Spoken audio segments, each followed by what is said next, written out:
Hello, everyone. Welcome to the LAMC, the virtual LAMC 2023. My name is Felix Contreras. I'm the co-host of the Alt.Latino podcast from NPR Music and a longtime attendee of the LAMC, both in real life and virtual. And it's always a pleasure to be part of the LAMC. And it's always a pleasure to be able to do some of these great interviews that we do here, both in person and virtual. And this year, I'm very, very excited to be here with Toy Selectah from Mexico. Toy, man, thanks for coming, bro. Felix, gusto en saludarte. Very excited to be here with you sharing this virtual LAMC. Thanks for the invite, and let's go. We want to talk about the history of hip hop because hip hop is celebrating its 50th anniversary, 50th birthday. It's just like all genres, jazz, rock and roll, and everything. It's hard to pinpoint exactly when it started, but most people pinpointed in like the mid 70s, maybe early 70s, 1973 or so. 1973, yes. So we are looking back at the history. Even as we do that, it's important to remind folks of the Latino influence on the earliest days of hip hop in the mid 1970s. And it's been documented in many reliable sources that some of those earliest hip hop innovators were of Caribbean backgrounds, including Puerto Rico and New Yorican. And early Latino hip hop here in the United States in the late 80s, early 90s, included people like Mellow Man Ace, Kid Frost, Cypress Hill, and your band, Control Machete, pioneered rap and hip hop in Mexico and Latin America. So we want to talk a little bit about that before we get into the broader conversation of hip hop in Latin America. Tell us about how you personally came to hip hop. Do you remember the exact moment when you heard the music or became aware of it? Yes, definitely. I will point some thing that I consider very important, que es el asunto de mid-80s, las tiendas de discos como the actual records, and the fact that I get into hip hop through the two turntables, actually. Around 1984, 1985, I get to the shopping mall, and I start hanging out as a kid with over the record store, and by then, and it's something that I really always try to explain it that way. When I get to the DJ booth in the record store back in the day, it wasn't exactly the genres perfectly, separated. So en aquella época, Felix, los discos o las cosas que se lanzaban, las canciones que se lanzaban, empezaban a ver que esto es un factor muy importante para mí. Todos estos como extended versions, todos los singles que se cortaban como en los extended versions, desde Madonna, The Clash, cosas así que fue mi primer contacto with the records, understanding the fact of why extended versions happen. Y eso nos conecta con el origen como del hip hop a decade earlier, that was DJs finding the certain moments and certain spots in the songs that get used to extend the instrumental or the break part for the songs to be able to get the crowd and the crews dancing. So in certain point, what I let's say that I get to hip hop on the second stage when the culture was already in place, when disco music or dance halls or people dancing in clubs and stuff was happening. A decade later, records being singles or promotional or like certain special tracks on albums from artists. They get to being extended versions pressed on records, and they get over. So I really believe that was my first entrance through the hip hop culture with the two turntables and the mixer. Aprendí a mezclar a muy temprana edad y aprendí a encontrar que esos discos existían, esas versiones existían. Y en ese mismo momento empieza a lo mejor como a llegar determinada música. Si podemos marcar como a starting point from me, sound-wise, it's probably Beastie Boys, man. License to Ill and Run DMC. King of Rock or My Adidas is definitely my first entrance to hip hop. But then suddenly time start passing really like fast for a young kid like me. By then I was like probably 9, 10, 11, 12 years, like last years of elementary. And then music start coming around crazy. Y para ese tiempo, no sé, ¿qué podríamos decir? Start happening, I can remember a record that I will, Wilfred y la Ganga, mi abuela, I would say that record could be from 1988, 1989, probably. But to get back to the exact answer, it's definitely being on the record store on the weekends, understanding the dynamic of a record store, understanding that sometime that you could get some time on the turntables if you become good and you become patient and you start learning what's up, and then be friend with the guys on the store. And then suddenly I was in front of the turntables making people enjoy record buying time on Sundays and Saturdays and Sundays. And then from there start listening to this type of new sound that was emerging. Hey, we cannot, let's say, we cannot forget what, I mean, being born in 1976, and by 1979, by 80, I can also mention like a quinceañera party of one of my primas that happens actually in my grandparents' house. And I remember that, and mira, me pongo chinito, Félix, porque en ese momento descubro el sound system. Y eso es una cosa también como importante en mi vida, que a lo largo de estos 40 años que a lo mejor han pasado, the actual understanding that somebody got a big speakers and a sound to make the party going on, that really like impact, got a big impact in my life. So if we could like list that moment when I discovered the sound system, that moment when I discovered the like dynamic of a record store and understanding that what's a DJ booth and what's two turntables, what's a mixer, and how that happened. And then a radio, definitely radio stations. I really get to a point that was really into it. If I was in my house listening to radio, and then if I was in the shopping mall, I was in the record store. And if I then realized that something was happening around music, and then definitely early Run DMC and Beastie Boys. ¿Y cuál ciudad era eso? Monterrey, born and raised in Monterrey. And interesting because like let's say rock stations. And the fact, we should mention the fact that great idea of people behind Run DMC, that mixing rock and this new sound in New York, that happens to be the humongous Walk This Way hit for Run DMC, get to the radio. And when something that fresh and something that could get to the radio, everybody start listening to it, you know? Do you think, crees que la proximidad, the closeness de Monterrey a la frontera, do you think that it had more, that the music had more of an influence en el norte del país en vez del DF? Let's go back. Let's say before that, because that's an important thing to mention and to go deep on that. But let's see that the Monterrey always been in the 60s, in the 70s, the radio and the disco culture and the club culture, like in the late 70s, was really something hot in the street.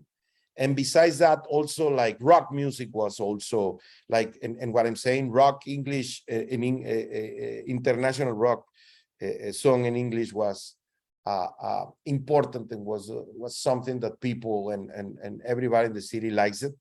So I think that culture of openness to disco and to rock y estaciones que en ese momento tocaban esa música, that prepare like the openness to new sounds on the 80s, you know. So also Monterrey embraced like almost immediately the video clip, you know. Also we need to notice that the era of MTV. Right. And being a progressive city close to the border, there's two type of culture flow. Either the people with money and the type of economy that Mexico got in the 80s that was not as open. I mean, today is totally open. We got trade, you know, treaties since the early 90s, but in the 80s, let's say that it was a little close. So being Monterrey, being 2 hours from the border, the commercial, either illegal or legal, was more in place than any other regions in Mexico. So saying that, culturalmente, Monterrey, al ser una ciudad pegada en la frontera, siempre tuvo esa conexión, always been an industrial city, so always money floating. But not just that, also the fact that, like, let's say, immigration or people traveling north was the other important vertical to that. And I will point that to Houston. In the case of Monterrey, the regular or the historic immigration travel to people and families from here was either to Houston, Texas, or to Chicago. So since then, always, like, I can bet that every holiday, every vacation, every summer, families, or tus primos, tus tíos, start coming back with records. So wow. I will close that circle, Felix, saying that it's always been records, bro. It's always been records. It's the same what happens with the cumbia coming from Colombia, that was through records. That wasn't through people, was through records. So the actual influence or the actual thing that happens late 80s and all the way through the 90s with the embracing of urban hip hop music and culture was through the records. Yes, that start coming to the city. So do you think that the popularity of the music of the genre, because in the United States it started out from marginalized communities, you know, the African-American community in New York, Latino communities, right? Do you think that also resonated with the marginalized communities in Mexico and Latin America? Do you think that's one of the reasons why it became so popular in Latin America? I believe the fresh sound and the combination to we as Latin Americans are a dance people, right?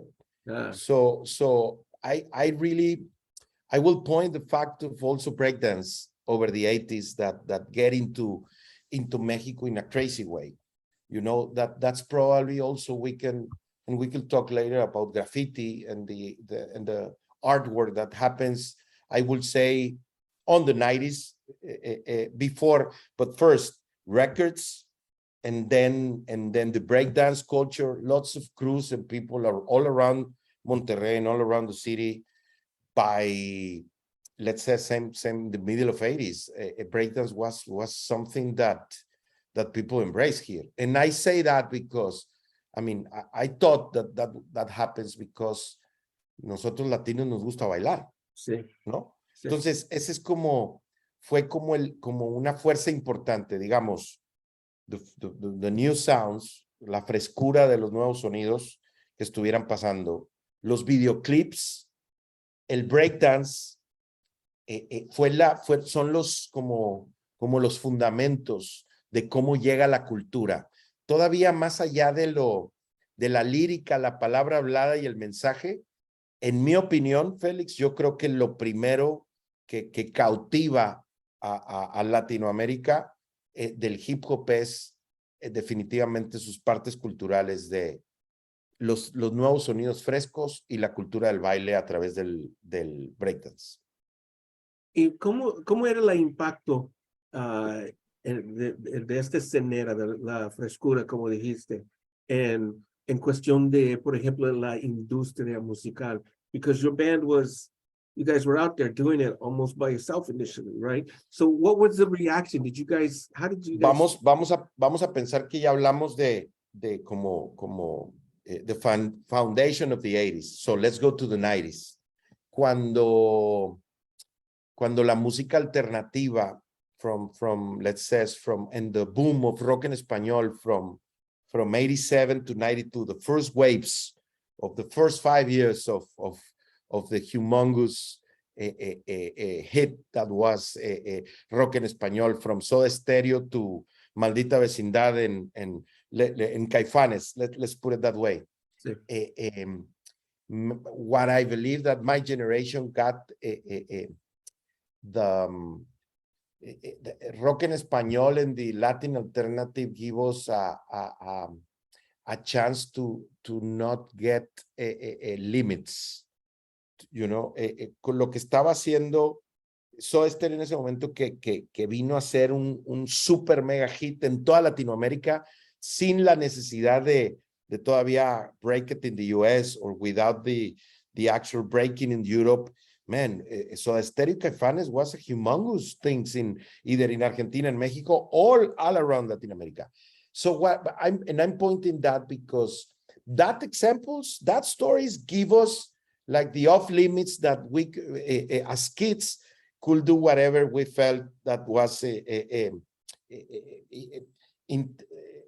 intentábamos hacer, o sea, anything that we could be imagined suddenly could be done if we put pieces together.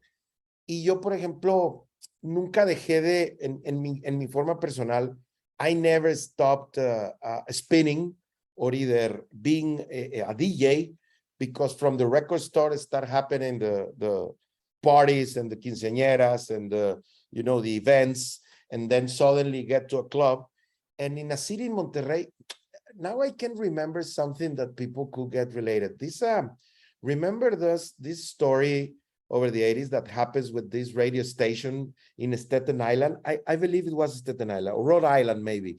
This new wave radio station that start playing all the post-punk and the new wave and the music coming from UK and stuff like that, and happens they mix that with all the CBGBs and with all the punk, and then suddenly different tastes and different genres, and suddenly the music start getting to wider or to different, not such attached to either heavy metal or R&B or this and that, or ballads. Suddenly the music became more open, right?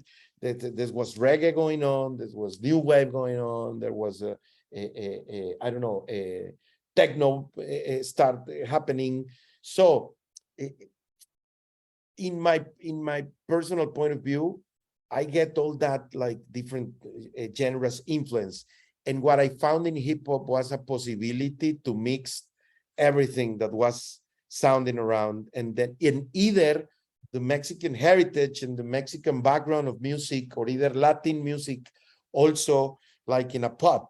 So, y esto lo estoy pensando ahorita como te lo estoy explicando. Para mí el hip hop lo que me permitió fue empezar a mezclar todas esas cosas, ¿sabes? Porque ya había cosas, o sea, podemos hablar, como dices, y toma en cuenta que apenas estamos hablando de un poquito de lo que me llevó a de repente empezar, o que empezáramos con esta idea de hacer control y de hacer, empezar a hacer hip hop. Pero ese understanding of different things and how that different things, being a DJ and being with acquired knowledge of mix beats and mix different stuff with different stuff, gets me to a mindset of being mixing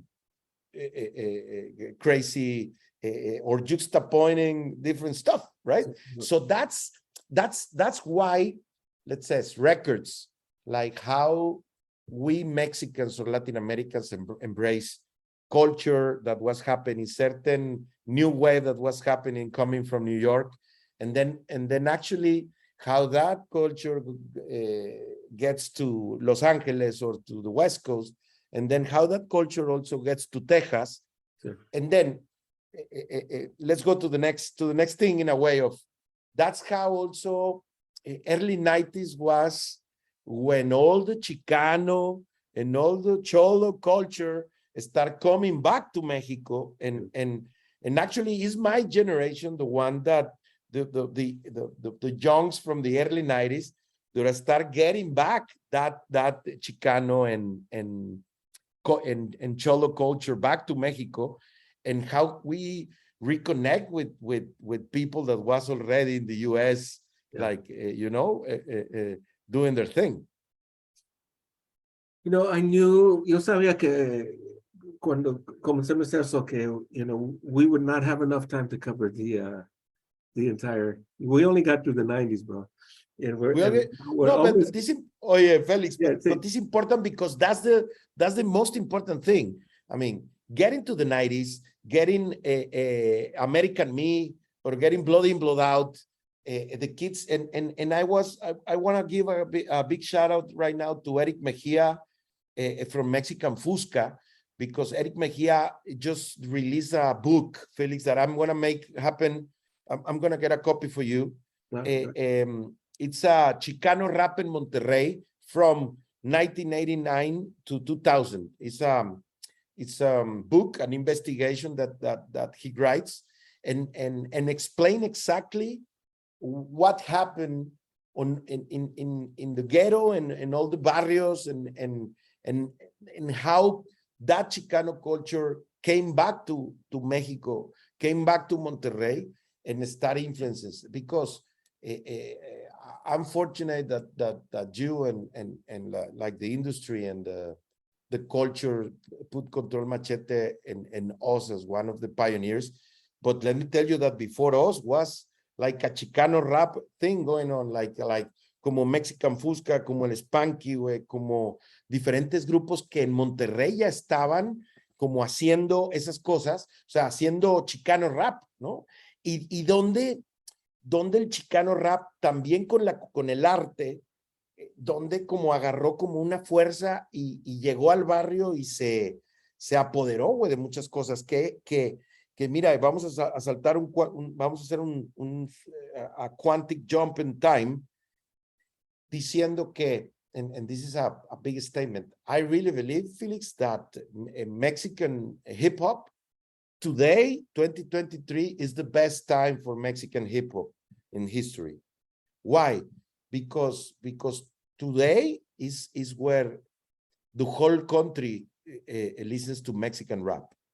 Aside of 25 years ago, that when we got the chance to make that tremendous, amazing albums that we did, but today the sons of the kids that listens to us, and the sons and the grandsons of the people that was putting together the Mexican Chicano rap culture in for instance, and what we did with Control, are the today fans of Santa Fe Clan and Jeremy X and Alemán and all that, like amazing hip hop acts that all around the city that could share a stage with the big names of rock and the big festivals, man. So that's what I'm totally 100% convinced that we're living in the best time of Mexican hip hop now, and we could say the same for the rest of Latin America, for all Latin hip hop.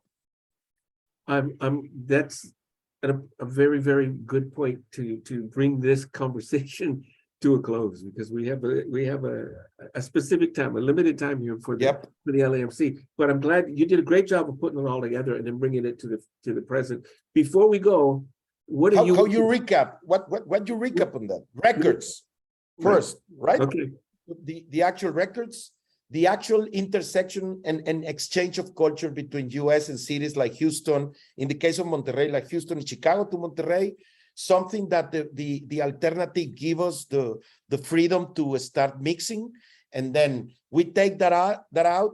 We got the chance to spread that to all Latin America. And then we make impact to the next generations that will come on the 2000s and on the 2010s and now on the 2020s. Perfecto. Does that make sense? Absolutely, man. I'm gonna start calling you Profe, bro, because you did the whole Oh, thing. come on, man. Man, You are the prophet. no, man, the way you put it all together. So Selectah, man, thank you so much. Before we go, what are you working on Yes. real quick? What do you got going? Wait, I'm running a label. I'm having I'm enjoying the best time of my life. I'm enjoying the best time of my life. I run in a label, like a group of labels that we're releasing really amazing good music. I will send you some. I'm managing a couple of artists. I'm managing Bruce's. I'm still spinning 45s. I'm getting crazy. And you know what? These things, also shout out to Juan Data. This is a good book about the hip hop in Argentina. And this book and the other book that I show you is a perfect like a combination to understand what happens in two poles of in Latin America and Mexico and Argentina about this amazing music that is hip hop. And I'm always learning. I mean, I put the books because I try to always be reading and understanding, talk to people like you, open. I mean, aprovecho take advantage of these spaces always. You know, I'm very grateful for this, and I really like to do this type of things. A ver si podemos hacer algo like un poquito más larga, right? Like we'll Por see favor. something sometime. So, Siempre. bro, siempre. Es un placer. Señor, un placer. listo. Okay. A la orden. Gracias, and thank you everybody for watching. Please enjoy the rest of the LAMC. Everything that they do is so vital to things like this, keeping the history and the culture alive, because it doesn't get told anywhere else, man. We're doing the best to put it out there amongst ourselves, with Alt.Latino at the LAMC, among the musicians. So thank you so much for tuning in and watching this, and we'll see you. Hopefully we'll see you in July in New York.